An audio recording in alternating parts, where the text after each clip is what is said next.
Hindi pa man nagsisimula ang panahon ng kampanya, kaliwat kanan na ang mga tarpaulin at poster ng mga kandidato. Karamihan pagbati raw para sa mga pista. Kaya naman pinagbabaklas kanina ng MMDA ang mga tarpaulin. Saksi si Steve Dailisan. Kaliwat kanang naghihila ng mga tarpaulin ng mga tauhan ng MMDA dito sa Osmeña Street sa Barangay Del Monte, Quezon City. Ang iba sa matataas na kable pa ng kuryente nakasabit, kaya ginamitan pa ng boom truck para maabot. Tuwing gabi raw ikinakabit ang mga tarpaulin na naglalaman ng mga pagbati sa mga taga-barangay para sa kanilang pista. Ano naman kaya ang masasabi rito ng mga residente? Kahit walang nakabandera ng mga pangalan ng ano dyan, kung ibuboto sila ng tao.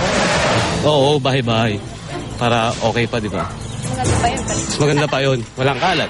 Bukod sa MMDA, katuwang din ng COMELEC at DPWH sa pagbabaklas ng poster at tarpaulin na wala sa common poster area.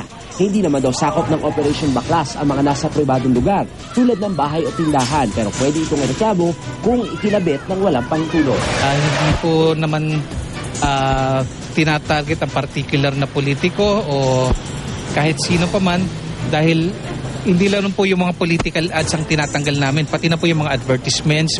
Sandaling oras pa lamang nag-ikot ang MMDA sa bahagi ito ng Quezon City, pero kita nyo naman halos mapuno na itong kanilang mga truck ng mga tinaguriang EPAL posters. Patunay daw ito ayon sa MMDA na sa kabila ng malinaw na direktiba laban sa pagkakabit ng mga tarpaulin at posters sa illegal na lugar, napakarami pa rin mga nag-aambisyong maging leader ang hindi makasunod sa simpleng patakaran.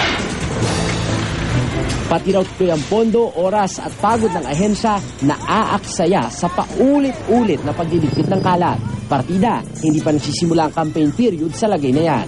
Ang mga binaklas, itatambak muna sa ilalim ng Ortigas flyover at posible ipamahagi sa mga livelihood organization para ma-recycle at mapakinabangan. Ako, si Steve Dailisan, ang inyong saksi.